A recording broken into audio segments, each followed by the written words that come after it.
baik.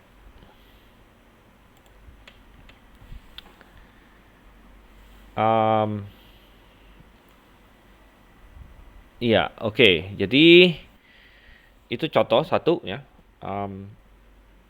Call to be saints ini. Nah, ini akan ada di Purpose Graphe, dan saya juga akan kirim ke Reach ya. Mungkin ada nggak yang dari Reach di sini? Dari Reach. Oh ya, tadi Effendi ya. Iya. Oke, benar. Jadi saya kirimkan satu kopi juga ke Reach. Kemudian, The Epistle of the Apostle Paul to the Corinthians oleh Oliver Green, ini juga ada di Purpose Graphe. Nah, kalau yang mencari bahasa Indonesia, ini ada ditanya oleh Heru juga. Ada buku Hikmat dalam Kristus.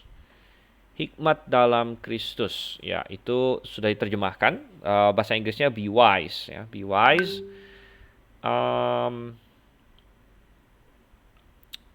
Terus cara hitung jumlah halamannya ya sesuaikan dengan ini aja, sesuaikan dengan yang ininya, yang fisiknya begitu. Jadi fisiknya berapa ya itu hitung segitu aja gitu ya. Jadi ya itu bisa menjadi salah satu ini tugas baca, terutama yang mencari yang bahasa Indonesia. Hikmat di dalam hikmat di dalam Kristus. Oke, selamat bergabung Pak Bernard Huta Barat. Nah, ini akhirnya masuk juga ya. Akhirnya masuk juga. Oke, berhasil masuk. Dan Pak Bernard nih, coba boleh perkenalkan diri Pak, diketik aja. Yang lain banyak sudah memperkenalkan diri. Sambil ini ya. Sambil saya mau membantu juga, ini ada ini. Ada sebentar. Ada teman yang masih perlu dibantu juga ini.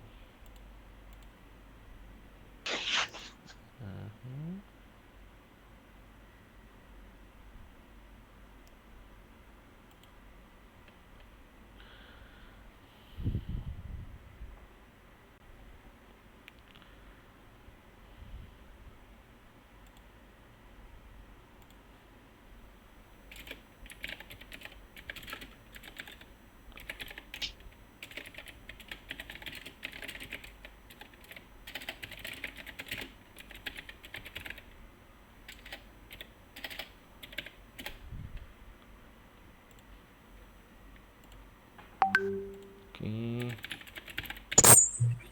Sebentar. Oke, baik. Iya, jadi Pak Bernard di sini ya, sedang di Hong Kong saat ini ya, sedang di Hong Kong. Jadi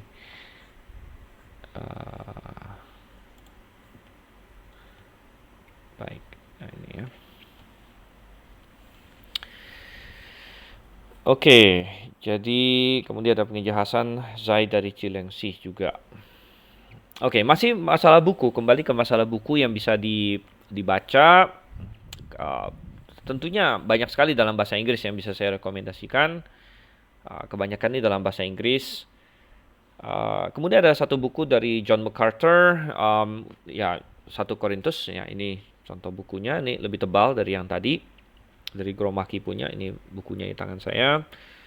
Dan ini juga nanti akan saya masukkan satu kopi ke perpustakaan Gits dan satu kopi di perpustakaan Ritz. Oke, jadi saya sudah siapkan juga untuk ini.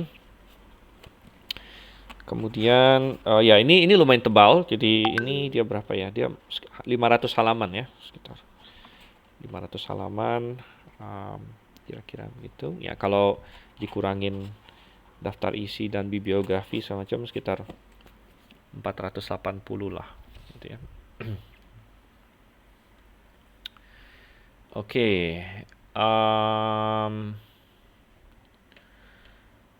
Ya, kemudian A Church That Had Problems oleh Walter Alan Yoho. Ini saya yakin di tempat lain susah ditemukan karena buku ini sangat jarang ya. Karena saya bisa punya karena ini adalah mantan dosen saya yang mengajar eksegesis 1 Korintus waktu saya di Amerika. Jadi Dr. Yoho namanya ya, Dr. Yoho orang Amerika tapi namanya Yoho. Jadi agak tidak lazim sih untuk orang Amerika namanya Yoho. Um, Dia ada menulis buku ya, A Church That Had Problems, dan mestinya ini ada juga di Purpose Kids ya, mestinya ada. Ya, jadi tapi ini buku tidak banyak beredar di mana-mana gitu. Jadi saya punya karena dia kasih ke saya waktu saya pulang dari Amerika ke Indonesia sih. Kemudian saya ada menulis satu buku yang berhubungan erat sebenarnya, yaitu Glossolalia, tapi ini bukan persis eksegesis 1 Korintus ya. Ini sebenarnya banyak berfokus ke 1 Korintus di pasal 12 sampai 14, tapi sayangnya buku ini saat ini sedang out of print, jadi sedang habis, dan um, saya bermaksud untuk merevisi karena ada banyak hal yang perlu saya perjelas lagi dan saya revisi, jadi belum sempat ke revisi begitu.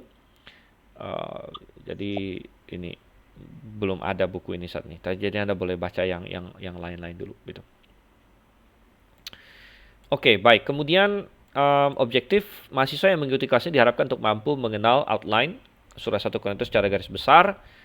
Mahasiswa akan diajarkan penafsiran perikop-perikop yang ada di dalam 1 Korintus, dan diwajibkan untuk menguasai penafsiran-penafsiran yang utama ya, tentang topik-topik utama ya. Jadi apa yang dimaksud di situ. Mahasiswa belajar untuk melakukan riset dan menuangkan hasil belajar dalam bentuk karya tulis. Oke, jadi di kelas ini ada tuntutan karya tulis di sini. Oke, ada untuk penilaian. Nah, ini terutama bagi yang mengambil kelas ini untuk mendapatkan SKS-nya. Kalau Anda hanya pendengar saja, ya tentu ini tidak berpengaruh pada Anda, gitu ya. Tadi Pak Ori angkat tangan, kepencet atau coba atau memang ada mau disampaikan? Ya. Oke,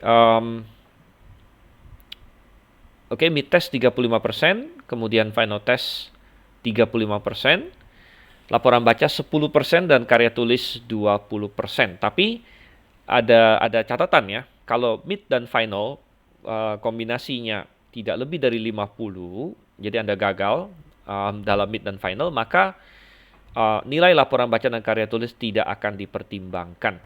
Ya, tidak akan dipertimbangkan. Jadi secara teoritis bisa saja Anda dapat misalnya mid test 49, final test 49, laporan baca 100, dan karya tulis 100 gitu.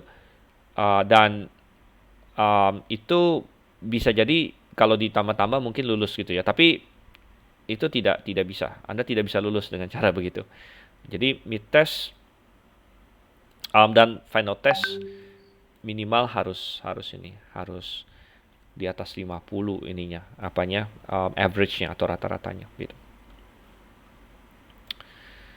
Oke. Baik.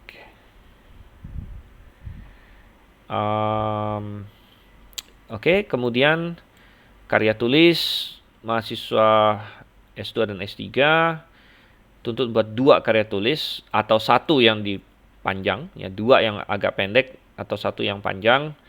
Panjangnya 15 sampai 20 ya, jangan kepanjangan juga. Kemudian mahasiswa S1 ya karya tulis 8 sampai 10 halaman.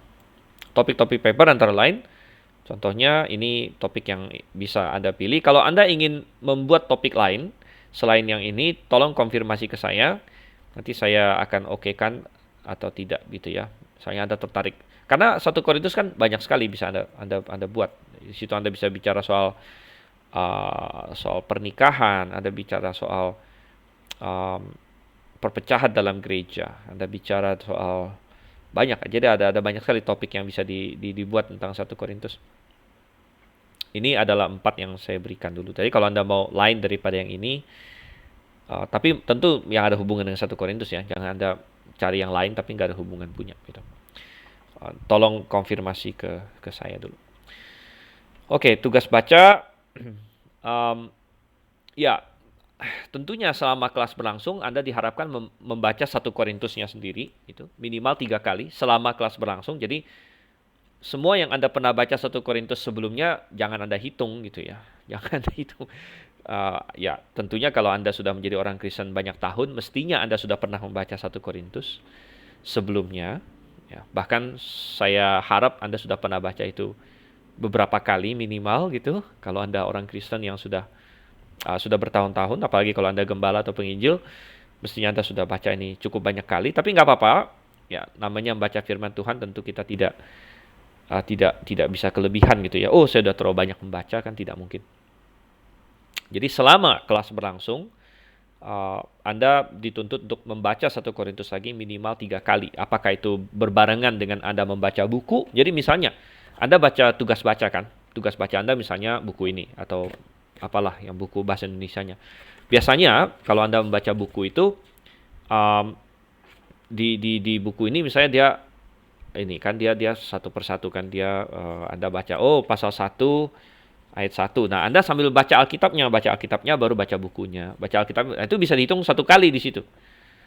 Bisa hitung 1 kali, baca 1 Korintus 1 kali ya. Kemudian Anda baca lagi yang lain ya, 2 kali lagi gitu. Atau bagaimana? Jadi 1 Korintus dia terlalu panjang ya. Beda kalau di perjanjian lama kan banyak yang panjang. Misalnya Mazmur. Nah, nanti kita ada eksegesis Mazmur juga di hari Kamis ya, hari Kamis. Ya, mungkin sebagian akan ikut juga, sebagian tidak. Ya, tapi Mazmur itu jauh lebih panjang daripada 1 Korintus. 1 Korintus termasuk pendek. Ya, jadi 3 kali saya rasa tidak berat sama sekali. Bahkan lebih lagi kalau mau, silakan ya.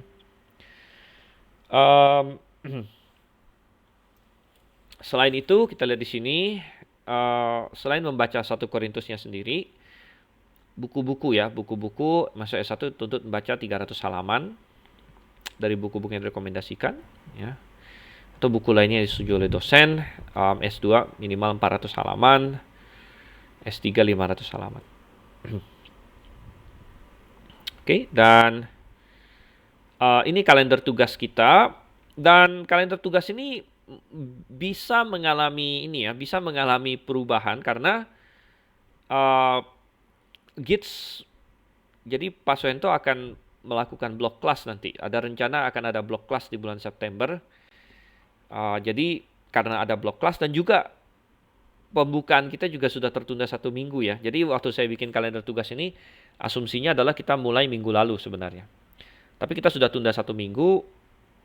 Kemudian nanti di pertengahan September juga akan ada blog class. Jadi kalender tugas ini bisa berubah. Nanti kalau ada perubahan saya akan kasih tahu. Tapi intinya adalah bahwa kita targetnya awalnya adalah kita selesai final test itu sekitar tanggal 13 Desember. Nah, kalaupun ini harus mundur karena satu lain hal, jadinya 20 Desember gitu. Nanti kita akan lihat. Atau ya, kemungkinan besar yang terjadi adalah libur tengah semester ini dihilangkan. Jadi biasa tengah semester ada libur, tapi karena pembukaan kita sudah digeser 1 minggu, ya kemudian nanti akan ada blog kelas dan sebagainya. Jadi libur tengah semester ini kemungkinan besar akan dihilangkan. Ini juga akan berlaku bagi kelas-kelas yang ini ya, yang di Gids nanti. Oke, baik. Kemudian kemudian nanti ada ini laporan tugas baca ini. Anda membuat tugas baca kira-kira seperti ini saja. Pakai form ini ya. Anda tulis judul dan sebagainya. Oke, apakah ada yang mau ditanya mengenai silabus ya?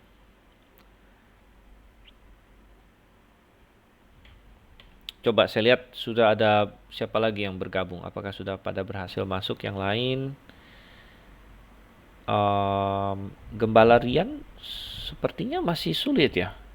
Padahal kayaknya saya lihat udah tinggal selangkah lagi itu. Dia masuk di situ. Udah masuk Moodle-nya nih sebenarnya. Kenapa nggak bisa-bisanya?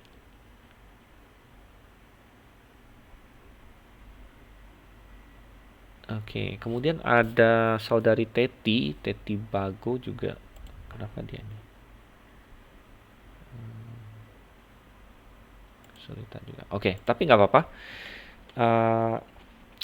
Oke, kemudian pertanyaan dari ini ya, penginjil Effendi, tugasnya kirim ke email. Ya, jadi gini, Untuk tugas-tugas ini di kelas online, ya, misalnya paper dan tugas baca, Anda bisa lakukan dengan beberapa cara. Nomor satu, kalau Anda tinggal di daerah Jakarta, yang dan bisa sampai ke Grave, ya silakan ya kumpulkan fisik saja kapan-kapan gitu kan, datang ke saya kasih secara fisik gitu, itu paling bagus. Kalau Anda jauh dari Jakarta, ada dua, Anda bisa kirim lewat email atau Anda kirim lewat pos gitu. Jadi ada yang memilih untuk kirim lewat pos, jadi kirim fisik gitu ya, lewat lewat kantor pos, atau ya kirim lewat email bisa gitu. Oke, baik ya, dan saya rasa ini cukup ya untuk silabus.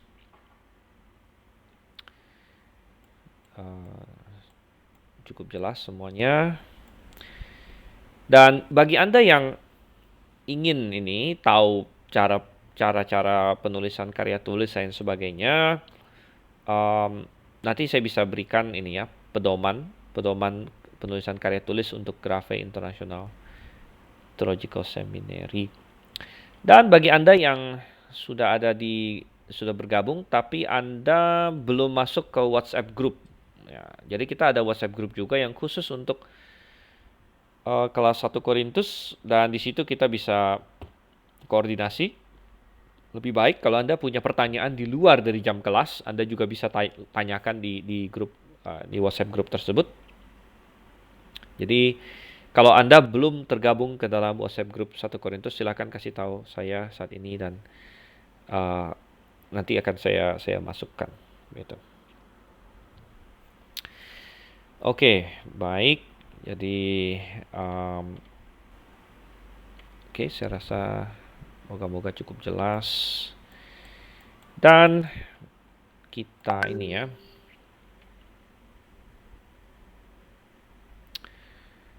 Oke, kita akan masuk sekarang ke diktat kita, ya. Nah, bagi yang masih baru, ya semua yang saya tayangkan ini yaitu silabus tadi dan juga diktat yang akan kita pegang sebentar lagi, itu bisa Anda download ya, bisa Anda download. Jadi kalau Anda buka akun Moodle Anda, itu akan ada pokoknya kalau ada hal-hal atau barang-barang yang saya taruh, file-file yang saya taruh di situ, itu Anda akan bisa bisa Anda download gitu. Jadi moga-moga cukup jelas di situ. Coba saya kasih ini deh, saya kasih contoh, lihat di sini. Sebentar ya.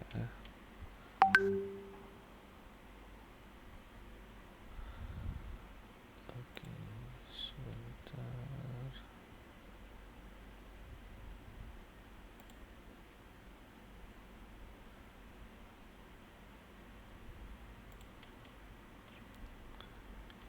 Oke. Ya, misalnya ini.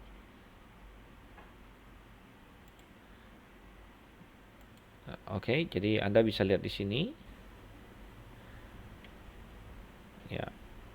Ya, ini Anda mestinya lihatnya seperti ini nih. Ada ini ya, Anda bisa download di sini. Diktat 1 Korintus dan silabus eksegesis 1 Korintus.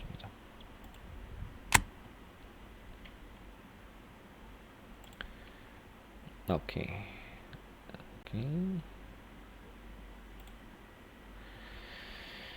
Baik. Nah, kita akan mulai masuk dalam materi kita pada malam hari ini. Dan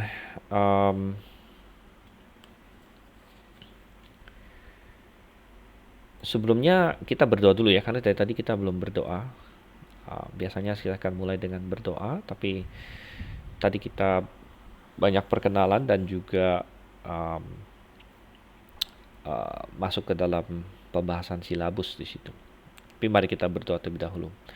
Bapa di surga, kami mengucap syukur untuk malam hari ini. Kami kembali memulai semester yang baru.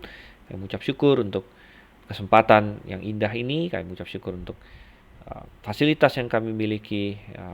Bahkan di tengah pandemi, Tuhan, kami punya komunitas, kami punya kesempatan untuk belajar firman-Mu lebih dalam lagi. Itu sungguh indah, Tuhan, dan Kau yang kiranya mimpin supaya kami sampai kepada kebenaran-Mu dan kami sungguh-sungguh bisa memahami dengan lebih dalam lagi. Kami berdoa Tuhan dalam nama Yesus Kristus. Amin.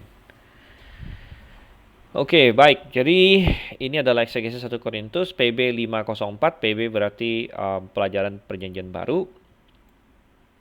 Dan kita akan lihat dulu latar belakang dari kitab ini ya. Latar belakang dari kitab ini kita akan lihat penulisnya, kapan ditulisnya, lain sebagainya. Saya harap Anda punya Alkitab bersama dengan Anda.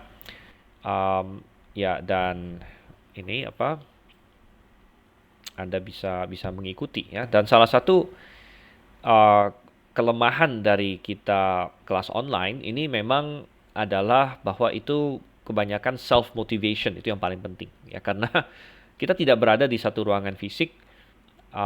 Saya tidak bisa melihat Anda kebanyakan ya. Anda bisa lihat saya sih ya. Saya tidak bisa lihat Anda dan ya, sehingga berapa banyak Anda menangkap dan berapa banyak Anda belajar dan berapa banyak Anda mendapatkan sesuatu itu benar-benar sangat tergantung kepada tiap-tiap orang gitu ya. Nah, kelebihan dari sistem online adalah tentunya ya ini, bahwa kita bisa berada di tempat yang berjauhan. Tadi kita sudah saling memperkenalkan, ada yang dari luar negeri. Bahkan sebenarnya kita punya teman dari Kenya ya, namanya Enoch ya, dan dia belum masuk hari ini, tapi sebenarnya dia ikut gitu. Enoch, kita ada teman di New York yang sebenarnya sering ikut juga ya, Pak Semi, yang di grup saya katakan dia sedang berjuang melawan COVID ya saat ini. Kita doakan dia. Ya, ada yang dari Filipina katanya.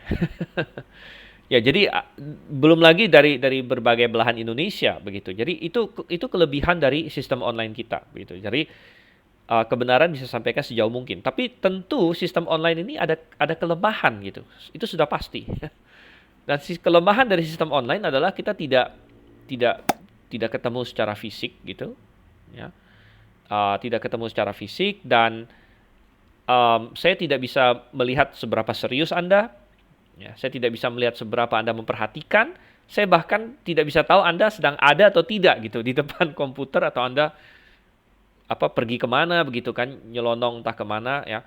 Dan saya rasa selama pandemi ini kan berlangsung. Kalau di sekolah-sekolah yang saya tahu di SD, SMP, SMA, kadang-kadang mereka pakai Zoom gitu. Nah, pakai Zoom itu kan semua harus nyalakan kamera dan lain sebagainya gitu ya.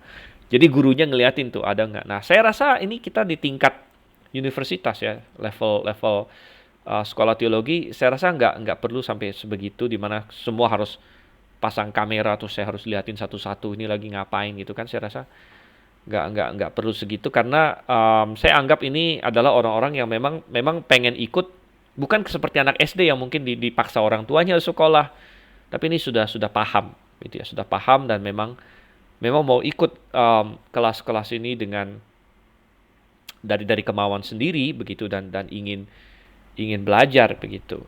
Oleh karena itu ya, saya harapkan ya semuanya bisa mengikuti dengan baik. Anda bisa punya Alkitab ya, di depan Anda dan sebagainya. Tadi ada yang angkat tangan ya, kalau nggak salah Heru ya.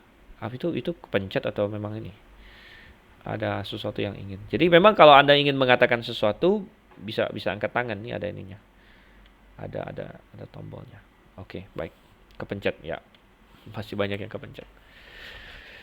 Oke, dan ya, jadi kita melihat di sini 1 Korintus ya. Anda boleh buka Alkitab Anda di 1 Korintus di sini. 1 Korintus itu ada 16 pasal. Jadi kalau di Perjanjian Baru ya termasuk yang lumayan panjang ya. Ya menengah ya. Yang panjang itu kan Injil tuh rata-rata lumayan panjang semuanya. Matius ya 28, Lukas 24 dan sebagainya. Yang paling pendek saja Markus 16. Itu pun lebih panjang dari 1 Korintus. Tapi 1 Korintus termasuk ya tidak pendek ya. Ada banyak surat-surat lain yang pendek yang hanya 4 pasal, 6 pasal, 1 pasal juga banyak 3 pasal. Jadi 16 pasal di 1 Korintus ini ya untuk ukuran surat sudah termasuk yang lumayan panjang. Sini. Ada banyak ini, banyak pengajaran di dalamnya ini ya. Dan siapa penulisnya? Kita lihat dulu. Penulisnya adalah Rasul Paulus. Ya, Rasul Paulus.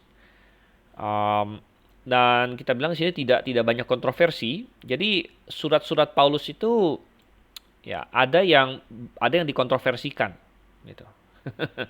Yang mengkontroversikan itu siapa? Yang mengkontroversikan adalah orang-orang liberal terutama ya, orang-orang liberal.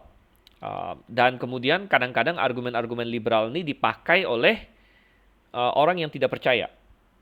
Orang yang tidak percaya Tuhan ya. Misalnya dari agama lain, dari agama Islam atau bahkan ateis. Kadang-kadang mereka menyerang Kristen pakai argumen-argumen yang sebenarnya diciptakan oleh kaum liberal, Kristen-Kristen liberal gitu. Dan kita tahu bahwa ketika liberalisme muncul, ya, mereka membuat yang namanya ini ya, higher criticism. Higher criticism ini adalah jadi bagi orang liberal, ya, kata kritik itu positif. Ya. Kritik itu positif. Kritik itu berarti mereka berkata kamu tidak boleh telan mentah-mentah semuanya. Tapi kamu harus kritis. Nah, kalau bahasa Indonesia mungkin bahasanya kritis gitu ya. Dan kita punya konotasi yang positif kalau orang dibilang kritis. Wah, ini orang yang kritis katanya. Ya, konotasinya positif ya. Kritis itu maksudnya dia apa? Dia mungkin sangat memperhatikan, sangat apa ya? Ya pokoknya kritis. Jadi, wah ini nggak bener nih. Ya, ini. Jadi dia bukan lawannya naif lah mungkin. Nah, kalau orang naif itu kan dia kayak bodoh-bodoh gitu ya. Konotasinya bodoh-bodoh dan dia terima apa adanya ya, dibohongin-bohongin juga mau-mau aja gitu ya. Tapi kalau orang disebut dia kritis, wah ini berarti kan ini. Nah, tapi mereka mau memakai ini terhadap Alkitab. Jadi higher criticism adalah kita tidak boleh terima langsung apa adanya mengenai hal-hal pendahuluan di dalam Alkitab, kata mereka. Ini kata orang liberal gitu. Bahwa misalnya Alkitab mengajarkan yang menulis Kejadian sampai dengan Ulangan adalah Musa. Nah, itu Alkitab mengajarkan itu. Tetapi mereka bilang, oh kita nggak boleh percaya aja begitu aja. Itu terlalu naif, gitu. Terlalu naif ya. Kita tidak boleh langsung menerima. Gitu. Tapi kita harus kritis. Benar nggak sih Musa yang menulis? Gitu. Jangan-jangan itu cuma tradisi doang. Sebenarnya bukan Musa yang menulis. Nah, itu mereka terapkan juga kepada tulisan-tulisan Paulus. Ya, jadi, tulisan Paulus sebenarnya ada, ya sebagian orang bilang 13, tapi kita percaya 14 karena termasuk Ibrani ya, surat Ibrani. Tapi di antara yang 13 yang lainnya pun, antara 13 yang lainnya, itu ada yang dikritisi. Dikritisi oleh orang liberal, oleh higher criticism ini, yang banyak diserang ya, misalnya ya surat-surat yang lain, surat-surat seperti Efesus ya kadang-kadang dikritis dan yang lain-lain lah ya. Tapi kalau 1 Korintus ya, 1 Korintus tidak banyak kontroversi. Tidak banyak kontroversi, bahkan orang liberal pun tidak terlalu banyak bisa menemukan bahan-bahan serangan ya untuk menolak kepenulisan Paulus di sini untuk 1 Korintus.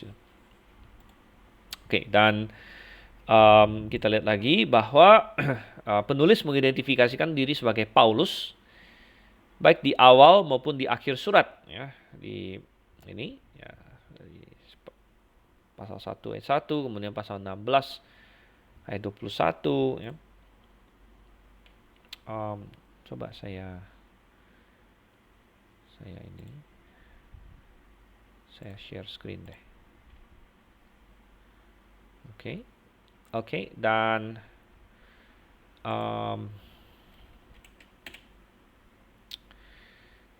nanti kalau saya men-sharekan Alkitab saya, udah kelihatan belum ya? Kok di tempat saya masih muter-muter nih.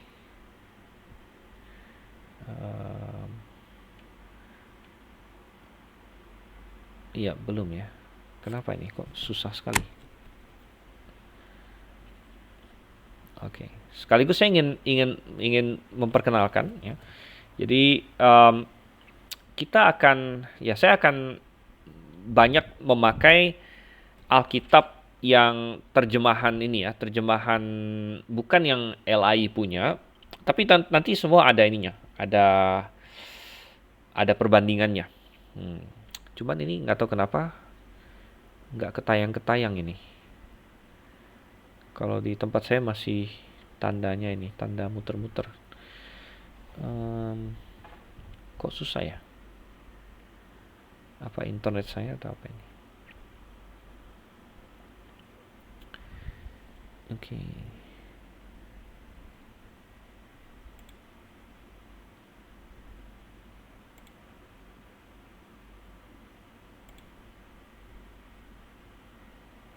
Oke.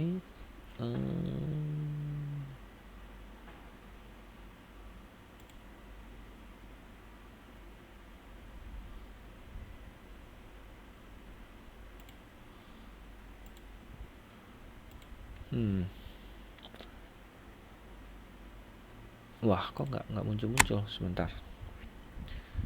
Saya coba lagi.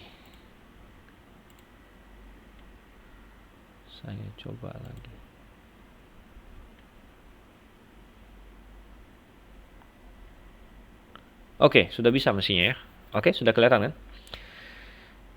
Baik. Dan kalau fontnya kekecilan kasih tahu saya ya. Tapi kalau fontnya terlalu digedekan nanti ini juga. Ya, jadi nanti ketika kita melihat Alkitab, saya akan kemungkinan besar pakai screen ini. Dan di screen ini paling kiri sekali ini adalah Alkitab yang untuk sementara saya juluki Alkitab Tectus Recaptus Indonesia dulu ya. Belum dikasih nama secara final sih, tapi kita sebut dulu Alkitab TR Indonesia. Dan ini adalah hasil terjemahan ini saya sendiri. Jadi terjemahan Gids lah ya, terjemahan Gids. Ini belum ada fisiknya gitu ya. Jadi tapi kita sudah selesai terjemahkan Perjanjian Baru semuanya. Jadi kita bisa pakai ini. Dan kemudian di kolom selanjutnya adalah KJV ya, KJV. Kemudian di kolom ketiga ini adalah LAI ya, yang Indonesia Terjemahan Baru ITB. Kemudian yang paling terakhir ini TR ya, jadi TR ini. Oke. Kemudian penginjil Effendi bertanya boleh share ya Pak? Share apa nih maksudnya nih? Kalau share Alkitab ini kan sudah saya share kemarin-kemarin ya di grup, terutama bagi yang mau membantu untuk memproofread gitu ya, masih perlu kita untuk memproofread juga. Jadi bagi yang mau membantu di situ silakan gitu ya. Jadi itu nah, kita bisa lihat di sini misalnya 1 Korintus 1 ayat 1 ini dari Paulus. Jadi nama Paulus langsung muncul. Dari Paulus yang dipanggil menjadi rasul Yesus Kristus dan sebagainya. Nah, itu bisa kita lihat juga di pasal 16 ya, ini ayat 21. Salam dari tanganku sendiri, Paulus misalnya di sini. Ya, jadi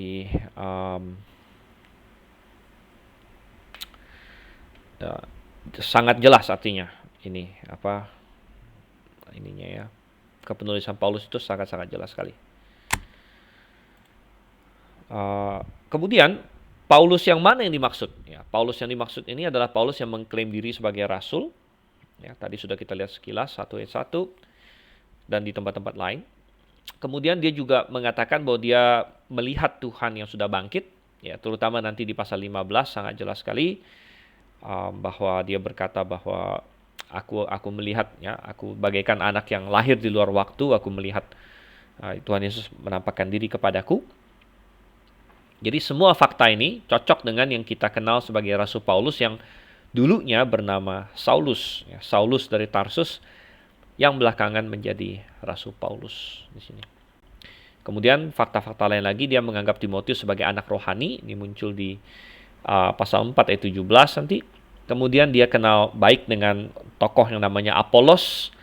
Nah, ini tercatat di Kisah Rasul bahwa memang Apolos dengan Paulus itu kenal gitu. Ya. Dia pernah khotbah di Korintus, dia pernah berada di Korintus.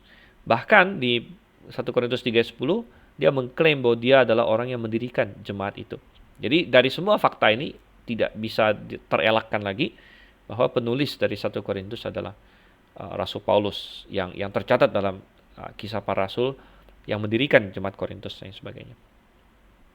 Oke, bukti-bukti eksternal juga kuat. Clement dari Roma menulis surat kepada jemaat di Korintus di abad pertama. Ini sangat menarik karena ini disebut surat Korintus juga, surat Korintus tapi bukan dari Paulus, surat Korintus dari Clement ya. Surat Korintus dari Clement. Jadi Clement ini seorang gembala sidang yang di Roma, masih di abad pertama. Jadi sangat-sangat awal ya, gembala sidang di Roma di abad pertama itu sangat-sangat awal sekali dalam kekristenan. Dia menulis kepada jemaat di Korintus itu.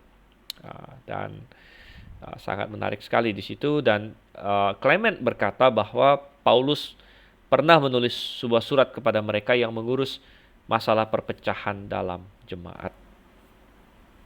Jadi yang dia maksud tentu adalah surat 1 Korintus. Jadi ini memberitahu kita bahwa bahkan di abad pertama saja surat 1 Korintus sudah bisa sampai ke Roma. Artinya si Clement dari Roma bisa punya atau minimal tahu tentang surat 1 Korintus. Ya, dan ini ada hubungannya. Ingat ya, semester lalu kita belajar bibliologi kan? Kita berkata bahwa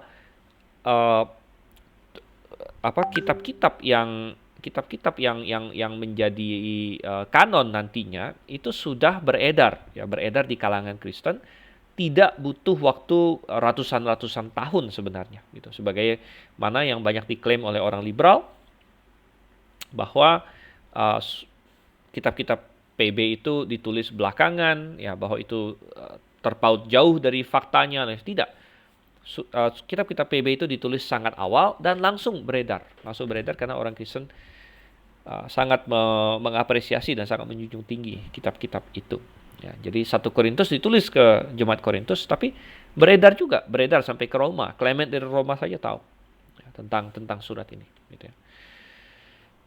Kemudian Polycarpus, Justin Martyr, Irenaeus, dan tokoh-tokoh lain ada menyebut kepenulisan Paulus untuk surat 1 Korintus. Ya. Ini adalah bukti eksternal. Oke, sekarang kita lihat tempat dan tanggal penulisan. Surat ini ditulis dari kota Efesus. Nah, saya surat dari Efesus sebagaimana nyata dari pasal 16 ayat 8 dan juga 15 ayat 31. Nah, coba kita lihat di sini. Saya inikan lagi. Share lagi. Oke.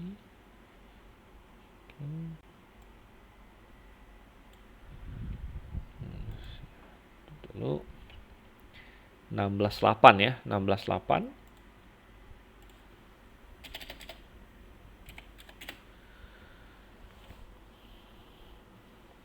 Ya, Paulus bilang sini, tapi aku akan tinggal di Efesus sampai hari Pentakosta. Jadi, ya, dia sedang di Efesus. Ini indikasinya dia ada di Efesus sewaktu dia menulis surat ini. Juga di pasal 15 ayat 31.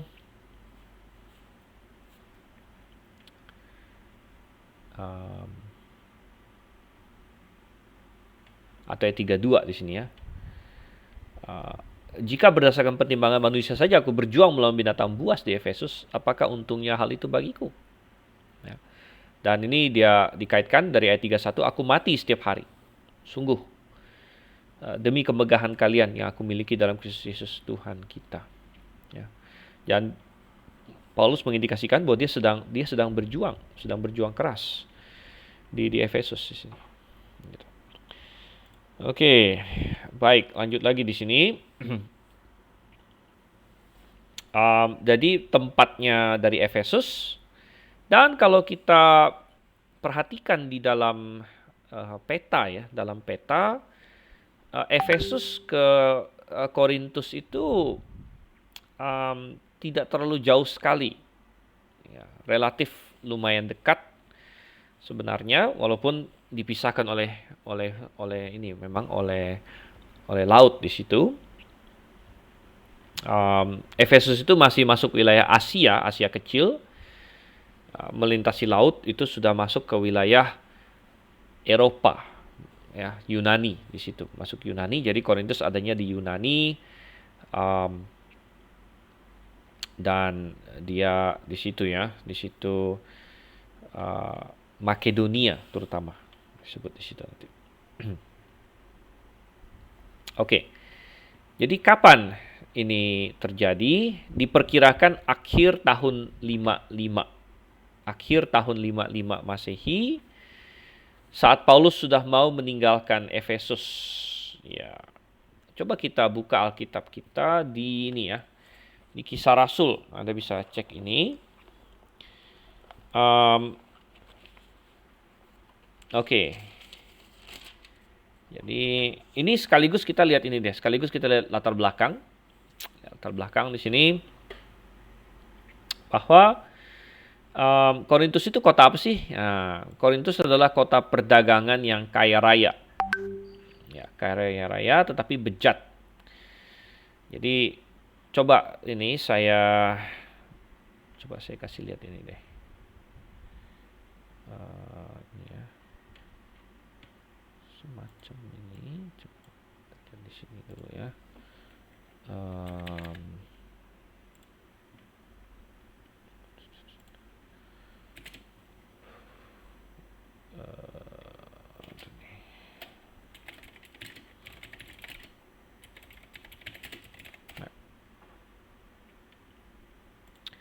Oke.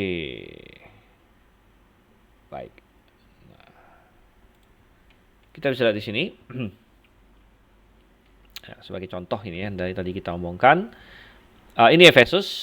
Anda lihat di sini. Saya zoom di sini sedikit ya. Kelihatan nggak? Ini Efesus. Ini Efesus ya. Kemudian Korintus di sini. Nah, jadi kalau Anda perhatikan, Korintus itu berada di antara bagian utara ini dan bagian selatan. Jadi bagian Yunani yang utara dengan bagian Yunani yang di bawah. Jadi yang utara ini disebut Makedonia, yang bawah ini disebut Akaya. Ya, Anda melihat Makedonia, kemudian Akaya. Dan Korintus itu berada semacam di tengah-tengah, ya, bahkan di semacam suatu ini rentang daratan yang kecil, dan ini disebut ismus, ya, rentang daratan yang kecil. Anda perhatikan di sini antara Korintus sampai Athena, di situ ada semacam rentang daratan yang kecil, dan mereka namakan ismus waktu itu di sana. Sehingga perjalanan dari Makedonia kalau mau ke Akaya, ke bawah, jadi ke Sparta dan lain sebagainya, itu harus melewati rentang daratan ini, ya, termasuk Korintus di situ, sehingga bisa dikatakan bahwa mereka menjadi pusat perdagangan. Gitu ya, Korintus menjadi pusat perdagangan. Makanya dia menjadi kota yang kaya raya, tetapi bejat ya. Bejat. Nah, bejatnya apa? Bejatnya macam-macam. Di sana ada kuil Aphrodite. Aphrodite itu dikenal dengan Aphrodite misalnya. Aphrodite bahasa Inggrisnya itu dewi cinta di Yunani. Bayangkan, dewi cinta. Gitu. Nah, cinta yang dimaksud di sini itu bukan cinta yang alkitabiah, bukan cinta yang kudus, yang suci gitu ya. Ini adalah cinta berdasarkan definisi manusia yang kedagingan. Ya, definisi Yunani dulu. Dan dengan ribuan pelacur bakti. Jadi salah satu cara. Nah, bagi kita hari ini mungkin banyak orang belum terlalu paham gitu. Apa itu pelacur bakti? Nah, pelacur bakti itu begini, mereka itu adalah pengikut-pengikut dewa atau dewi. Ya, perempuan-perempuan nih, ada juga yang laki-laki. Ya, laki-laki jadi pelacur laki begitu ya. Tapi kebanyakan wanita, perempuan-perempuan yang mengikuti dewa atau dewi tertentu dan mereka bekerja untuk kuilnya dewa atau dewi tersebut.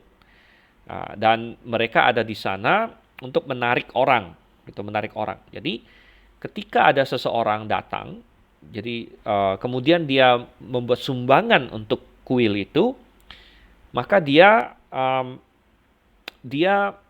dalam tanda kutip ya bebas menggunakan jasa si pelacur bakti ini gitu.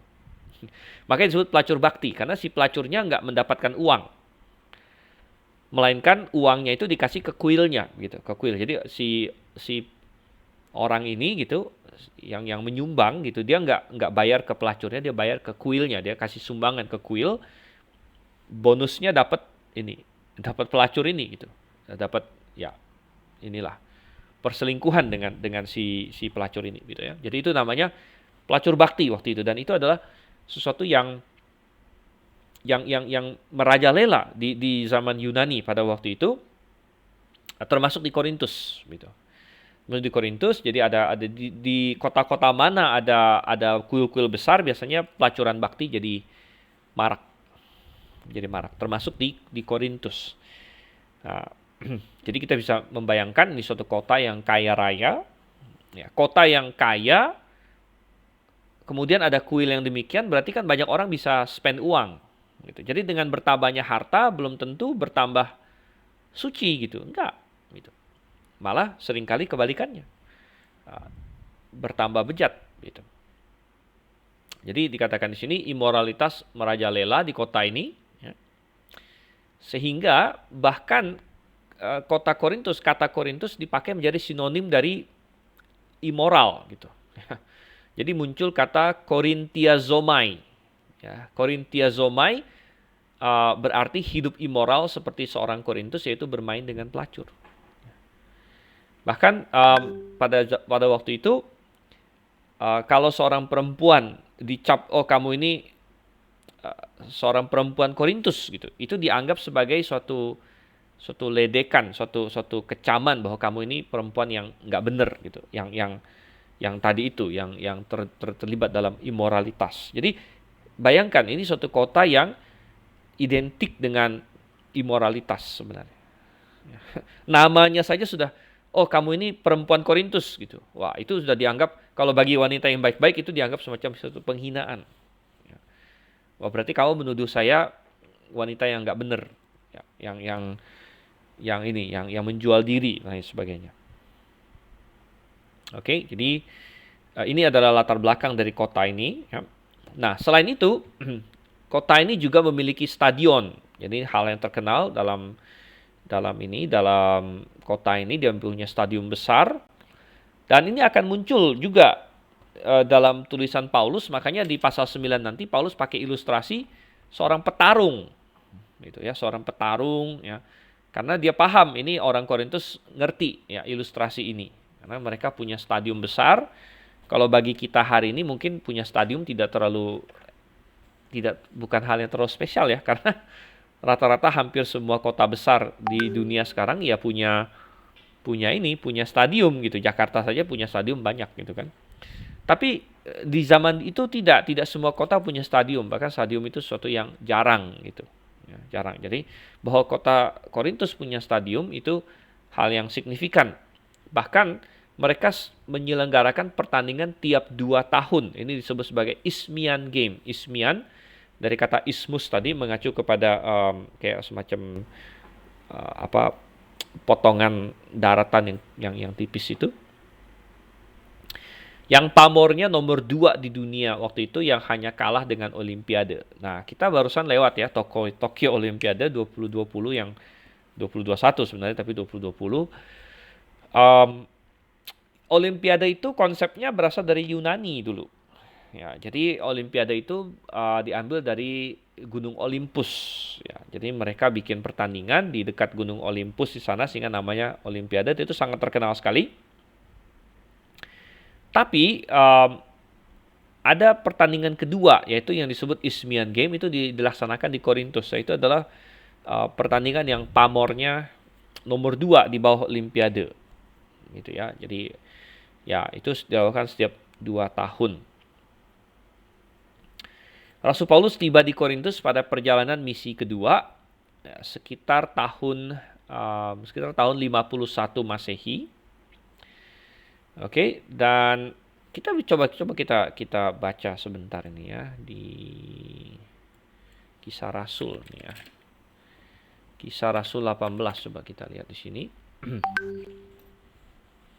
Oke, saya akan bacakan supaya kita punya sedikit gambaran tentang Jemaat Korintus di sini. Kemudian setelah peristiwa-peristiwa ini, Paulus berangkat dari Athena dan pergi ke Korintus, dan di sana ia bertemu dengan seorang Yahudi bernama Aquila yang berasal dari Pontus, yang baru-baru ini datang dari Italia bersama Priscilla istrinya, karena Claudius telah memerintahkan agar semua orang Yahudi meninggalkan Roma. Dan Paulus masuk ke rumah mereka. Jadi dia sampai di ini ya, di Korintus ini, sampai di Korintus. Dan karena memiliki keahlian yang sama, dia tinggal bersama-sama mereka dan bekerja. Sebab dalam hal pekerjaan mereka adalah pembuat tenda. Oke, ya. Sebentar, ini saya tutup dulu deh karena dari tadi rupanya WhatsApp-nya ini tang ting tong ya. Oke, ayat 4, dan setiap hari Sabat dia bersoal jawab dalam sinagog.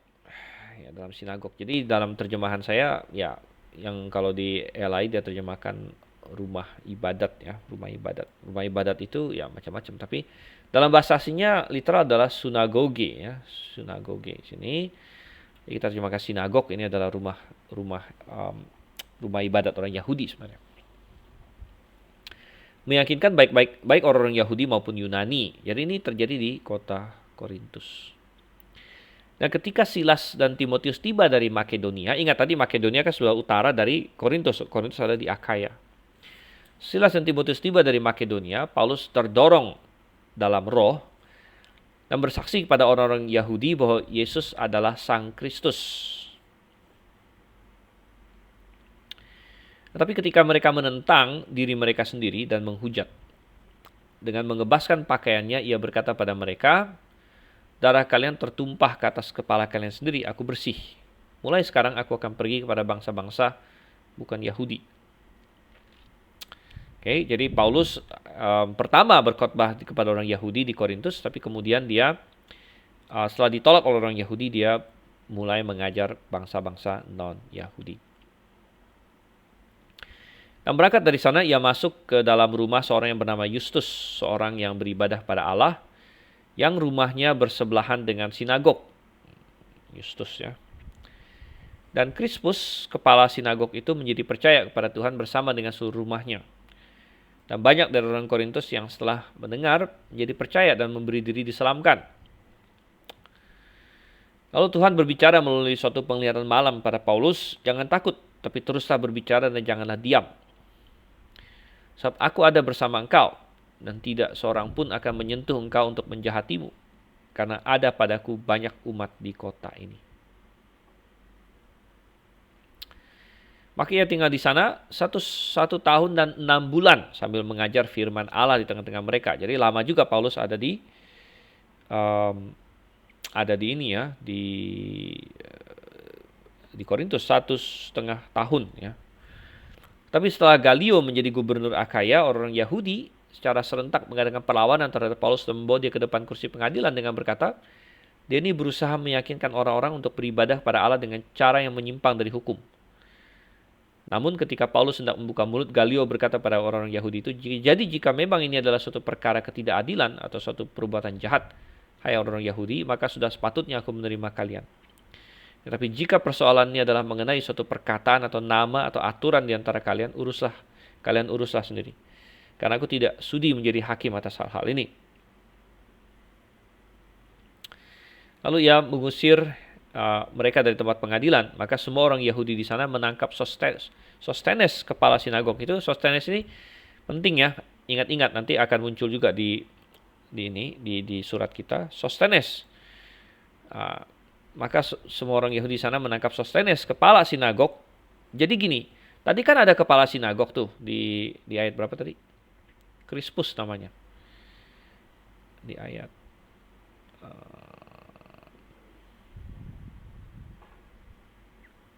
ayat 8. Dan Krispus kepala sinagog menjadi percaya. Jadi Krispus kepala sinagog menjadi percaya. Kita bisa membayangkan bahwa setelah itu Krispus ini pasti dipecat dari kepala sinagog karena dia menjadi orang Kristen. Ya, Krispus dipecat jadi kepala sinagog dan sepertinya mereka punya kepala sinagog yang baru yaitu Sostenes gitu. Nah, Sostenes ini yang termasuk yang melaporkan Paulus, ya, kepala sinagog baru melaporkan Paulus ke pengadilan. Tapi rupanya pengadilan tidak mau mengurusi karena ini bukan masalah perbuatan jahat, ini kan pertentangan antar Yahudi gitu mereka anggapnya. Jadi mereka diusir dan malah orang Yunani di sana menangkap Sostenes, memukuli dia. Jadi orang-orang Yahudi yang mau menganiaya Paulus di sini malah dipukulin sama orang-orang Yunani di situ gitu. Jadi rupanya Tuhan membalaskan mereka di sini ya. Tapi Sostenes ini kemungkinan jadi bertobat nggak dia nanti? Nah, nanti kita akan lihat. Apakah Sostenes ini nanti bertobat? Oke, jadi sambil si Sostenes dipukulin di depan pengadilan, jadi seperti yang Salomo katakan di kitab Pengkhotbah, di tempat pengadilan pun tidak ada keadilan gitu ya. Bayangkan di tempat pengadilan tapi orang pukulin orang seenaknya di sini. Tapi Galio tidak menghiraukan apapun dari semua itu. Kemudian Paulus masih tinggal di Korintus banyak hari. Lalu setelah pamit kepada saudara-saudara, ia berlayar ke Syria. Dan bersama dengan dia, Priscilla dan Aquila, dia mencukur kepalanya di Kengkrea karena ia telah mengucapkan nazar. Dan ia mendarat di Efesus dan meninggalkan mereka di sana, meninggalkan Priscilla Aquila maksudnya. Tapi ia sendiri masuk ke sinagog dan jawab dengan orang Yahudi. Tapi ketika mereka minta agar ia tinggal bersama mereka untuk waktu yang lebih lama, ia tidak mengiyakan. Sebaliknya ia pamit kepada mereka sambil berkata, bagaimanapun juga aku harus memperingati hari raya yang akan datang ini di Yerusalem. Namun aku akan kembali lagi pada kalian jika Allah menghendaki. Demikianlah ia berangkat dari Efesus. Nah, berakhirlah perjalanan misi kedua. Itu adalah akhir dari perjalanan misi kedua, ayat 22. Dan sudah mendarat di Kaisaria, ia naik dan menyalami jemaat lalu turun ke Antioquia. Jadi balik lagi ke Antioquia, itu adalah perjalanan misi kedua. Karena dia diutus dari Antioquia, balik lagi ke Antioquia. Nah, mulai dari pas ayat 23 ini sudah masuk ke perjalanan misi ketiga. Perjalanan misi ketiganya Paulus. Kemudian setelah menghabiskan sejumlah waktu di sana, ia pergi melintasi secara berurutan daerah-daerah Galatia dan Frigia sambil meneguhkan semua murid-murid. Dan ada seorang Yahudi bernama Apolos. Nah, ini nanti juga akan muncul dalam surat 1 Korintus. Jadi perlu diingat nama Apolos ini. Ada seorang Yahudi bernama Apolos yang berasal dari Alexandria, seorang yang fasih berbicara, datang ke Efesus. Ia mahir dalam kitab-kitab suci. Ya. Oke, dia datang ke Efesus. Ya. Dia ini telah menerima pengajaran dalam jalan Tuhan dan dengan berapi-api dalam roh ia berbicara dan mengajar dengan seksama mengenai hal-hal mengenai Tuhan. Tapi hanya mengetahui baptisan Yohanes. Oke, saya akan lengkap sedikit karena ini. Nah, Apolos ini ayat 27. Ketika ia berniat untuk menyeberang ke Akaya. Siapa yang berniat? Ini Apolos maksudnya ya. Apolos mau menyeberang ke Akaya. Akaya itu apa? Akaya itu nama provinsi. Dan Korintus itulah kota utama di Akaya. Jadi waktu dikatakan Apolos mau ke Akaya, ya intinya dia ke Korintus gitu. Jadi ini Apolos pergi ke Korintus di sini, yaitu di provinsi Akaya.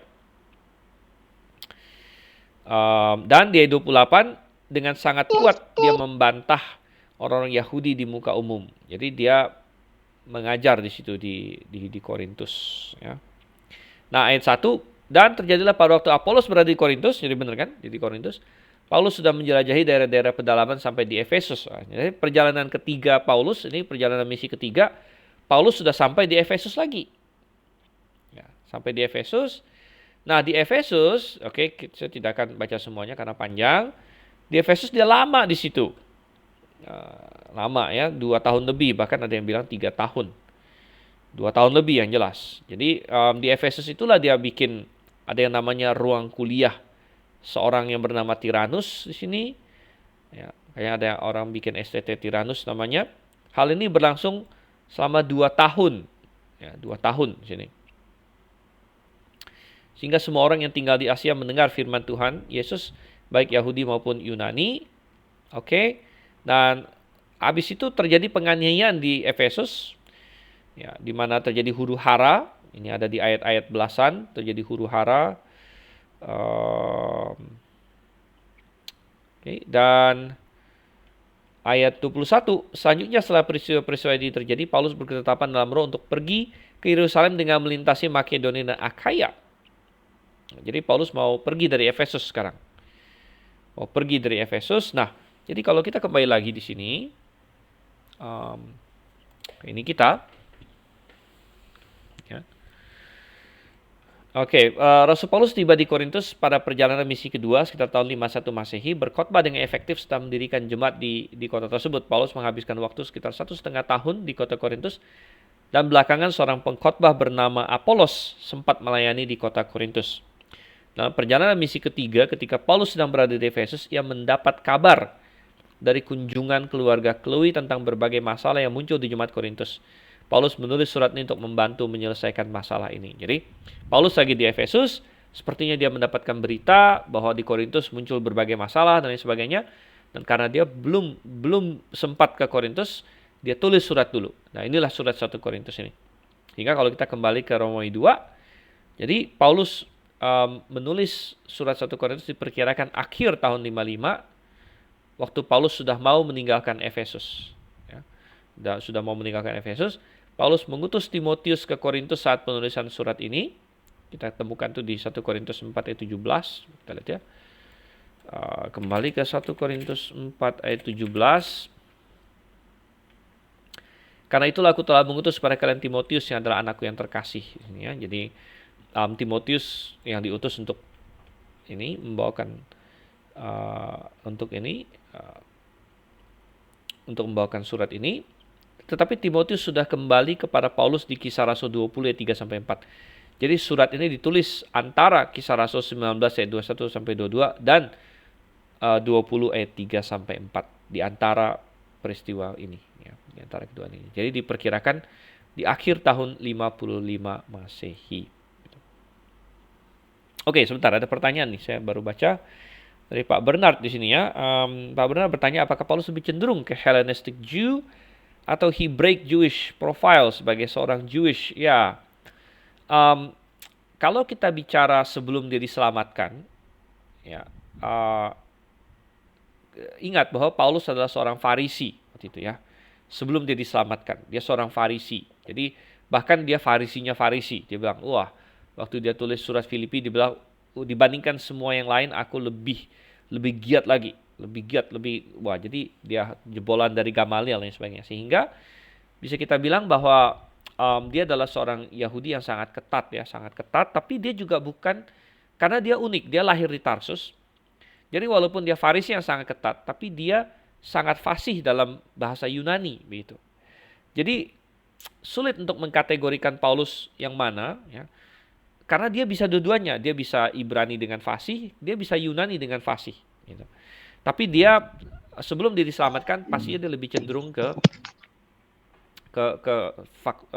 mazhab yang keras, yaitu yang Farisi. Jadi lebih ke Hebraistik mungkin, gitu ya. Artinya dia lebih mau mempertahankan pure. Ya, Hellenistic Jew itu kan lebih ke Yahudi yang sudah agak liberal gitu, sudah bercampur dengan yang lain, ya, bercampur dengan dunia, gitu. Tetapi Paulus sendiri dia pasti, walaupun dia lahir Tarsus, dia fasih bahasa Yunani, tapi dia sangat ketat sekali. Ini sebelum dia diselamatkan. Nah, setelah dia diselamatkan, dia adalah, boleh kita bilang, Yahudi yang sudah percaya Yesus, gitu. Ini kategorinya beda lagi ya. Yahudi yang percaya Yesus, dan prinsip dia nyatakan. Prinsip dia adalah bahwa dia bilang, sama orang Yahudi aku bertindak seperti orang Yahudi. Ketika aku dengan orang non-Yahudi, aku berbaur dengan mereka. Jadi dia menjadi orang yang benar-benar memiliki kebebasan di dalam Kristus. Ya, kebebasan dalam Kristus. Oke, itu pertanyaan yang ini ya, yang menarik juga. Oke, kita kembali ke sini. Tujuan penulisan adalah Paulus mendapat laporan langsung dari keluarga Chloe yang menceritakan berbagai kekacauan yang terjadi di jemaat Korintus. Ya, ini bisa kita lihat di 1 Korintus 1. Ya, di ayat 11 ya, katakan sebab telah dilaporkan kepadaku tentang kalian saudara-saudaraku oleh orang-orang dari rumah Chloe. Ya, rumah di sini bisa ditafsirkan keluarga, pokoknya ya, orang-orang dari rumah Chloe ini kita tidak tahu apakah keluarganya, apakah budaknya atau apa gitu ya. Bahwa ada perselisihan di antara kalian. Jadi dia mendapat laporan di sini. Dan ini yang salah satu yang memicu dia untuk menuliskan surat ini gitu. Sehingga Paulus menulis surat untuk membenarkan masalah-masalah tersebut sekaligus untuk menjawab pertanyaan-pertanyaan praktis dan doktrinal yang muncul dalam Jemaat Korintus. Jadi bukan hanya ada masalah di Jemaat Korintus, tapi mereka juga sepertinya ada menulis surat kepada Paulus. Nanti kita akan lihat ada indikasi bahwa Jemaat Korintus menulis surat kepada Paulus berisikan berbagai pertanyaan. Ya, dan Paulus menulis surat ini kepada mereka untuk menjawab ya, pertanyaan-pertanyaan mereka.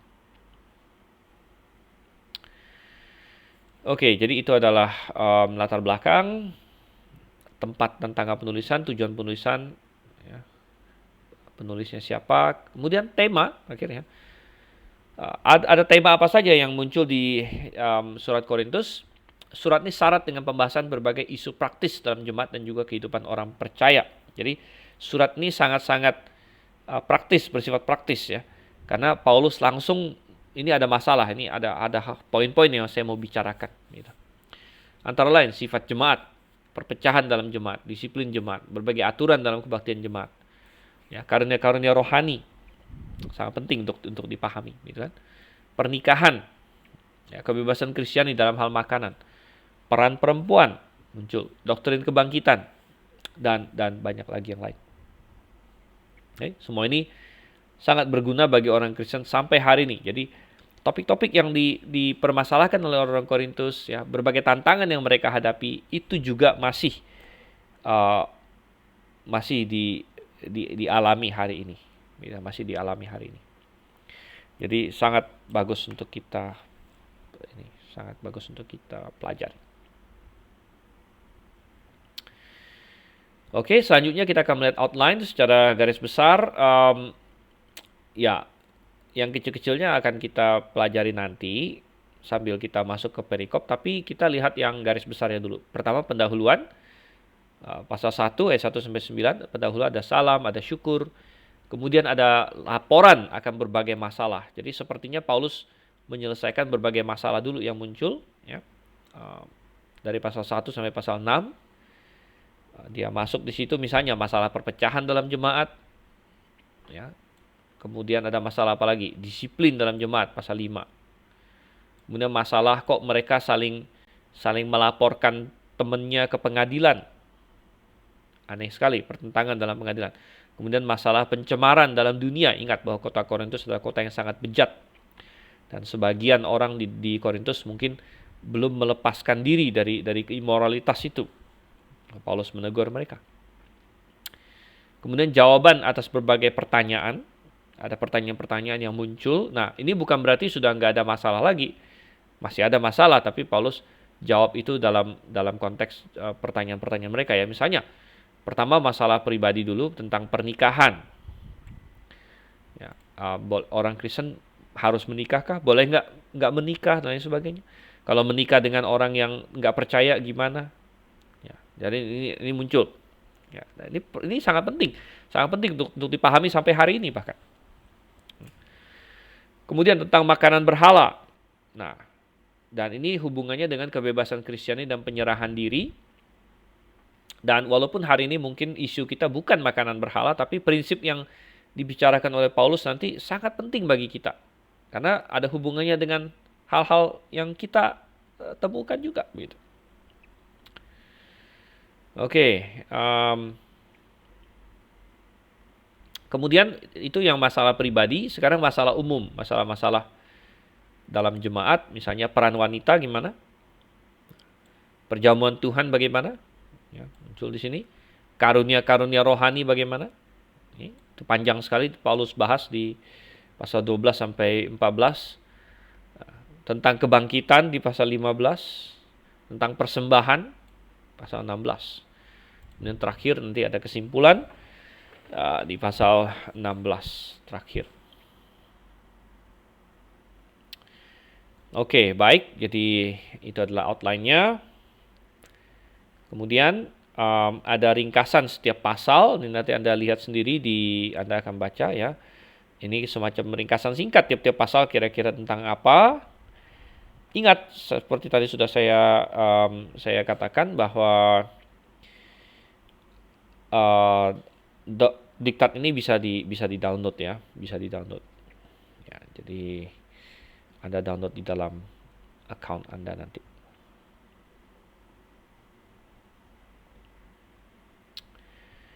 Oke, baik. Ya.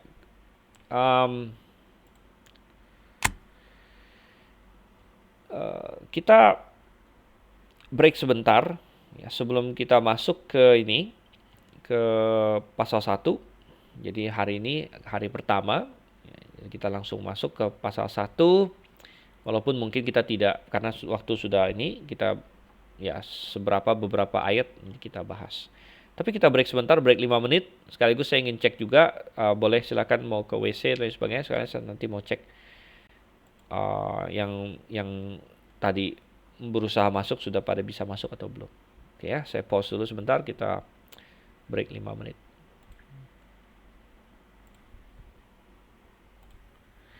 Oke, baik. Kita melanjutkan rekaman kita dan kita kembali lagi. Ya, sangat disayangkan masih ada teman-teman kita yang belum berhasil masuk ya. Mungkin ini halangan teknis dan moga-moga nanti bisa selesai masalah teknisnya dan bergabung dengan kita di minggu depan. Nah, sekaligus bagi yang baru-baru saya ingin memberitahu kalau karena satu dan lain hal, misalnya tadi masalah teknis seperti tadi penginjil Effendi bilang dia mungkin sinyal dia lemah, jadi dia juga tadi ini keluar dan lain sebagainya.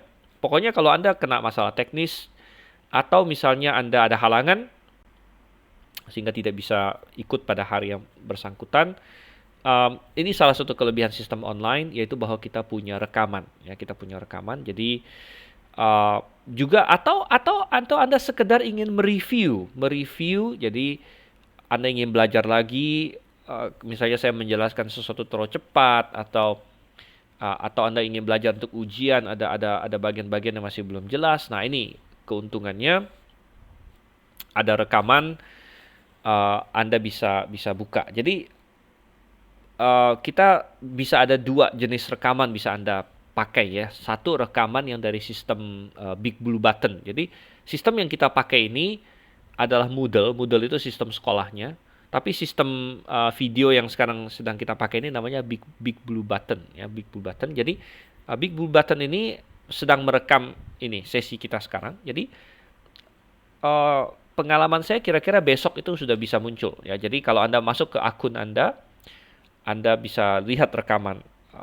Jadi Anda klik lagi pelajaran 1 kan sudah lewat kan, kalau misalnya Anda klik itu besok, pelajaran 1 sudah lewat, tapi Anda bisa lihat rekamannya di situ. Atau sistem kedua adalah Anda tunggu saya tayangkan di YouTube saya. Jadi kemungkinan ya saya rencananya akan menaruh ya kelas-kelas saya kembali di YouTube, tapi biasanya saya taruh di YouTube saya tunggu beberapa hari sampai maksimum 1 minggu lah begitu. 1 minggu. Jadi tidak langsung juga, tapi ya nggak masalah. Jadi Anda bisa mengikuti dari YouTube begitu, dari YouTube saya atau rekaman langsung dari sistem Big Blue Button, sistem Moodle ini. Oke, jadi itu sekedar mengingatkan. Sekarang ada pertanyaan dari Pak Bernard ya. Pak Steven, seringkali dalam pengajarannya saudara Rasul Paulus mengutip Perjanjian Lama namun memberikan makna yang berbeda dari konteks tafsir secara dekat atau ketat per kontekstual literal ayat Perjanjian Lama. Nah, ini observasi yang bagus sekali. Itu benar dan itu banyak menjadi topik pembicaraan ya, topik pembahasan. Pertanyaan saya, apakah karena pertobatan kelahiran barunya makanya Paulus memaknai secara berbeda Perjanjian Lama yang dikutip? Mohon penjelasannya Pak Steven. Oke. Wah, itu panjang sekali ya. Itu panjang sekali, bahkan ini menjadi perdebatan yang sangat ini sebenarnya sangat runcing ya, dan bisa dimaknai banyak hal. Jadi satu pertanyaan ini sebenarnya jawabannya bisa satu semester kalau mau begitu. Bahkan saya baru-baru ini saya tunjukkan ya, bentar.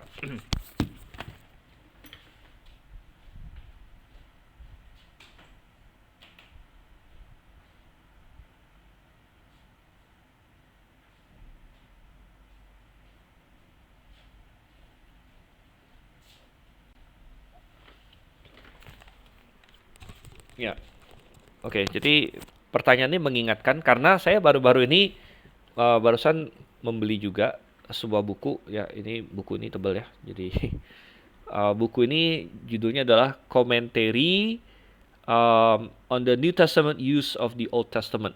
Jadi komentari tentang bagaimana Perjanjian Baru mengutip Perjanjian Lama gitu. Karena ini menjadi topik yang lumayan hangat belakangan ini. Um, jadi bagaimana Perjanjian Baru mengutip Perjanjian Lama gitu. Dan ada sebagian orang mengklaim ini kutipannya salah lah gitu. Jadi kenapa kok ada yang bilang ngutipnya salah gitu? Ngutipnya salah. Misalnya di Ibrani karena saya percaya Paulus yang menulis Ibrani.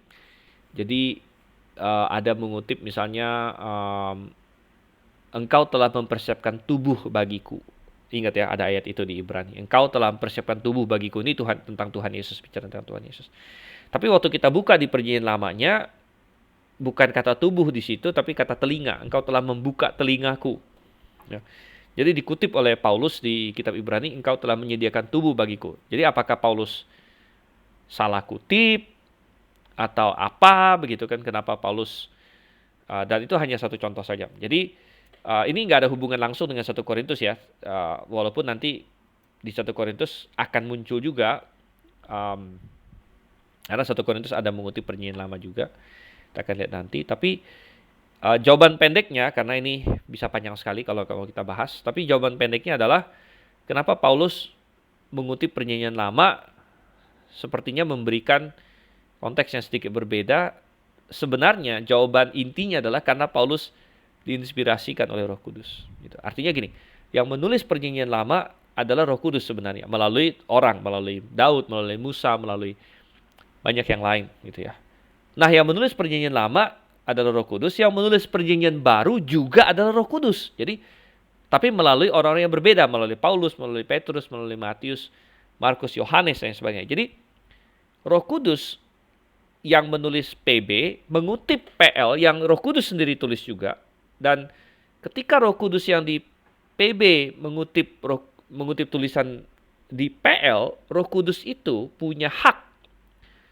Karena dia sendiri yang tulis PL, dia punya hak untuk mengekspansi makna. Ya, mengekspansi makna, memberikan pengertian tambahan lagi. Oke, di PL bilang begini, ada makna tambahan lagi gitu, yang Roh Kudus mau berikan baru lagi di dalam Perjanjian Baru gitu ya. Jadi dan untuk melihat itu contohnya itu kita harus lihat satu persatu sih ini kutipan-kutipannya ya. Dan itu nanti nah mungkin ada kesempatannya nanti kita akan lihat di 1 Korintus juga ada kutipan-kutipan tertentu ya dari perjanjian lama gitu. Oke, baik, itu pertanyaan yang baik. Nah, sekarang coba kita lihat nih ya. Kita masuk ke teks deh sekarang. Kita masuk ke teks ya. Pertama salam dulu, salam pendahuluan. Salam adalah dari ayat 1 sampai dengan ayat 3. Saya bacakan dari Paulus yang dipanggil menjadi Rasul Yesus Kristus oleh kehendak Allah dan dari Sostenes saudara kita kepada jemaat Allah yang berada di Korintus. Oke, kita stop sampai sana dulu. Jadi dari sini kita langsung mendapat siapa penulisnya, yaitu Paulus, mengidentifikasi diri Paulus yang dipanggil menjadi Rasul Yesus Kristus. Ya, Rasul Yesus Kristus. Kata Rasul berasal dari kata apostolos ini ya. Saya highlight di sini apostolos, sehingga dalam bahasa Inggris menjadi apostle. Dan di berbagai kelas-kelas lain saya sudah sering katakan, tapi mungkin ada yang baru bergabung di kelas ini, bahwa kata apostolos secara literal itu berarti utusan. Ya, apostolos itu secara literal berarti utusan, dan ini bisa dipakai secara generik di dalam Perjanjian Baru. Ya, atau bisa dipakai dalam pengertian suatu jabatan yang sangat spesial. Nah, Paulus ketika dia memakai ini dalam dirinya, dia sedang memakainya sebagai satu jabatan yang spesial karena dia menyebut diri Rasul Yesus Kristus. Jadi the Apostle of Jesus Christ, Apostolos Yesus Christo di sini. Ya. Yang dikatakan oleh kehendak Allah. Oleh kehendak Allah. Jadi bukan dia sendiri yang mau. Gitu. Ini Allah yang menunjuk dia, mengangkat dia. Gitu. Dan di tempat lain Paulus berkata bahwa tidak seorang pun yang bisa mengambil kehormatan untuk dirinya sendiri. Nggak ada orang yang bisa mengangkat diri menjadi rasul gitu. Nggak bisa. Ya, dia harus Tuhan yang pilih dia menjadi rasul. Tuhan yang angkat dia menjadi rasul. Nah, tapi kata apostolos itu sendiri sebenarnya bisa berarti utusan saja. Hari ini kalau saya mengutus seseorang, orang itu bisa disebut apostolosnya saya secara generik. Ya. Ya, walaupun sebagai orang Kristen ya kita nggak usah pakai itu lagi karena bagi kita orang Kristen kata rasul itu sudah punya konotasi tersendiri. Tapi bagi orang Yunani pada zaman itu kata apostolos dia punya makna yang generik ya. Dan ini ada contohnya dalam Alkitab misalnya ya. Oke. Ini kita search kata apostolos itu muncul 80 kali di dalam Perjanjian Baru. Dan ya dia muncul secara generik ya di beberapa tempat. Misalnya yang paling jelas di 2 Korintus ya. 2 Korintus 11 ya. Bukan 11, 2 Korintus 8 di sini. 2 Korintus 8 ayat 23. Nah, sini ya. Dan apostoloi eklesion, ini salah satu contoh penggunaan kata apostolos secara generik. Ini ada apostoloi eklesion, jadi utusan-utusannya jemaat-jemaat. Makanya dalam KJV terjemahkan messengers of the churches, jadi utusan jemaat-jemaat. Ya, coba saya tambahkan paralel yang terjemahan saya. Ya, sama utusan jemaat-jemaat di sini. Ya, utusan jemaat-jemaat. Ya, utusan jemaat-jemaat. Jadi ya utusan itu adalah ini utusan messengers ya. Messengers of the churches. Jadi ini bukan bicara soal rasul jabatan, ini utusan ya. Jadi siapa saja itu bisa. Jadi kata apostolos bisa dipakai secara generik. Tetapi kata apostolos di sini bisa dipakai untuk suatu jabatan. Ya, jabatan dan Paulus bukanlah utusan jemaat. Ya. Walaupun ada nggak jemaat yang mengutus dia? Ada gitu. Tapi dia bukan utusan jemaat dalam pengertian generik. Dia adalah Rasul Yesus Kristus. Gitu. Ya, kayak dia disebut Rasul Yesus Kristus ini. Apostolos Yesus Kristus oleh kehendak Allah. Dan untuk rasul yang demikian ini, dia ada syarat-syarat yang sangat ketat. Gitu. Ada jumlah yang terbatas. Waktu Tuhan Yesus di muka bumi ini, dia pilih 12 orang menjadi rasul. Dan jumlahnya itu pas.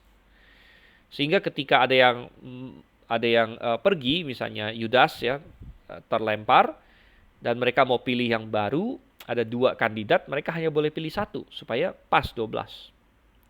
Pas 12. Nah, kemudian Tuhan tambahkan lagi Paulus. Itu kedaulatan Tuhan. Ya, itu di luar dari intervensi manusia, Tuhan yang menampakkan diri kepada Paulus. Waktu itu namanya Saulus. Ya, dan ya syaratnya adalah seorang rasul, syaratnya itu dia harus pernah melihat Tuhan Yesus, pernah bersama dengan Tuhan Yesus, pernah melihat Tuhan Yesus, karena seorang rasul Yesus Kristus harus menjadi saksi akan kebangkitan Yesus Kristus sebenarnya. Ya, jadi hari ini tidak ada lagi rasul dalam pengertian yang demikian. Rasul yang dalam pengertian jabatan ini tidak ada lagi. Gitu. Dan ketika kita orang Kristen menjadi kacau dan mencoba untuk punya rasul yang seperti ini lagi, maka itu menjadi kacau balau. Oke, jadi dari Paulus yang dipanggil menjadi rasul Yesus Kristus oleh kehendak Allah. Kemudian dari Sostenes saudara kita. Nah, tadi saya ingatkan ya, Sostenes ini siapa ini Sostenes? Kita tidak bisa tahu pasti Karena nama Sostenes ya, tentu bisa saja banyak orang nama Sostenes ya. Um, tetapi sangat menarik untuk menafsirkan bahwa Sostenes yang dimaksud di 1 Korintus 1 ayat 1 ini adalah Sostenes yang sama yang muncul di Kisah Rasul tadi. Masih ingat nggak tadi? Yang tadi kita baca. Kisah Rasul pasal 18, yaitu ada sebagian orang Yahudi menggugat Paulus ke pengadilan. Ya. Tapi Galio waktu itu usir mereka, bilang saya nggak mau mengadili kasus ini. Dan efeknya adalah orang-orang Yunani, jadi ini orang-orang pengadilan di situ memukuli seorang kepala sinagog namanya Sostenes. Jadi pada waktu itu, waktu Kisah Rasul 18 itu ditulis, Sostenes waktu itu belum percaya Tuhan. Belum percaya Tuhan dan masih menggugat Paulus di pengadilan. Gitu. Tetapi kalau misalnya ini adalah Sostenes yang sama dan sepertinya demikian, ya ini kalau enggak ngapain Sostenes disebut oleh Paulus di sini, ya kan? Jadi gini, walaupun ini dari Paulus kemudian dan dari Sostenes, bukan berarti Sostenes adalah sama diilhaminya dengan Paulus ya, bukan berarti demikian ya. Oke, ada pertanyaan Ilysu, tunggu sebentar ya. Jadi bukan berarti Sostenes itu sama-sama rasul dengan Paulus, enggak, Sostenes bukan rasul. Sostenes juga bukan sama diilhami dengan Paulus, tetapi Sostenes disebut di sini karena, nah penafsirannya adalah karena Sostenes itu memang orang dari Korintus sendiri gitu, yang kebetulan bersama dengan Paulus. Jadi waktu Paulus menulis surat ke Korintus, dia panggil Sostenes gitu, Sostenes nih aku mau tulis surat ke Korintus gitu. Dan Sostenes mungkin ikut di situ dan ikut menyetujui apa yang Paulus tulis, dan berarti cocok gitu penafsiran bahwa Sostenes ini memang dari Korintus sendiri gitu. Dari Korintus, Sostenes adalah mungkin tadi itu kepala sinagog yang tadinya menentang Paulus sampai digebukin oleh pengadilan dan sebagainya, tapi kemudian bertobat gitu. Kemudian bertobat dan menjadi orang Kristen ya. Maka dengan demikian itu suatu kisah yang sangat indah tentunya. Oke, pertanyaan lagi dari ini Eliusu. Mengapa doktrin Rasul Paulus seringkali dikaitkan dengan ajaran Helenisme, sementara kita tahu bahwa Rasul Paulus sebelum menjadi rasul adalah Yahudi yang ketat? Hal ini sering saya dengar dari agama sebelah bahwa ajaran Paulus adalah ajaran Helenisme. Karena mereka tidak paham. Karena begini. Karena Paulus mengajarkan misalnya bahwa orang Kristen tidak perlu disunat. Gitu. Nah, bagi orang Yahudi waktu itu kan suatu kompromi gitu. Maunya orang Yahudi waktu itu adalah Kristen itu adalah salah satu sekte di dalam Yahudi. Gitu. Paham nggak? Kalau misalnya Paulus mau turut dengan itu, menaruh kekristenan di bawah payung Yudaisme, maka seperti yang Paulus bilang, maka salib bukan lagi menjadi batu sandungan. Orang Yahudi akan senang sekali. Ya. Orang Yahudi akan senang sekali dengan orang Kristen, karena menjadi Kristen sama identik dengan menjadi Yahudi. Gitu. Karena Paulus akan menyuruh semua orang Kristen harus disunat jadi orang Yahudi. Artinya menjadi Kristen identik dengan menjadi Yahudi. Kalau kamu menjadi Kristen, kamu harus menjadi Yahudi, kamu disunat. Ya. Hanya kekristenan itu adalah salah satu cabang dari Yudaisme. Salah satu cabang. Nah, Paulus boleh ngotot, oh ini cabang yang benar, Kristen itu yang benar. Mereka masa bodoh. Oke, nggak apa-apa lah. Yang penting lu Yahudi gitu. Ya kan? Tetapi Paulus enggak. Paulus mendobrak itu. Paulus bilang bahwa enggak. Ya, di dalam Kristus tidak perlu disunat gitu. Berarti Paulus memecahkan kekristenan keluar dari Yudaisme, melebihi Yudaisme bahkan. Melebihi Yudaisme, dan Paulus melakukan itu sehingga orang Yahudi kesel banget dengan dia. Berarti bukan hanya Paulus tidak memasukkan orang ke dalam Yahudi, bahkan orang yang sudah Yahudi pun sepertinya ditarik keluar oleh Paulus gitu dalam pemahaman mereka. Gitu kan? Nah, dari situlah akhirnya Paulus dituduh Helenis karena kamu tidak. Bahkan ingat gak waktu dia ditangkap di Yerusalem? Waktu dia ditangkap di Yerusalem, mereka menuduh apa? Tolong, katanya, inilah orang yang di mana-mana mengajar semua bangsa untuk tidak berjalan menurut adat istiadat nenek moyang kita gitu. Nah, dari situ mereka menganggap Paulus seperti itu, ya. Karena mereka tidak paham tentang uh, pertobatan dan esensi dari Kristen sebenarnya. Bahwa di dalam Kristen, ya, uh, nah, bagi seorang Yahudi yang Kristen, dia boleh nggak tetap melakukan adat istiadat Yahudi? Boleh, asal itu tidak dianggap sebagai jalan keselamatan. Misalnya, Timotius saja, Paulus bilang sunat aja, sunat. Karena mamanya Yahudi gitu kan. Silakan disunat, asal jangan dipahami itu sebagai jalan keselamatan gitu. Nah, Paulus sendiri masih mau pergi merayakan Pentakosta misalnya. Ya, dia mau ini mengejar hari raya orang Yahudi. Ya, hari raya nggak masalah. Paulus bilang, asal kita jangan anggap itu sebagai sesuatu yang spesial, yang wah, melalui hari raya ini saya diselamatkan, atau melalui hari raya ini saya jadi kudus, mendekat sama Tuhan dan sebagainya. Ya nggak usah. Ya anggap aja hari raya gitu, hari raya. Paulus bilang hari raya nggak masalah. Ada sebagian orang mau rayakan hari ini, ada yang nggak mau rayakan, nggak masalah. Gitu. Ya jadi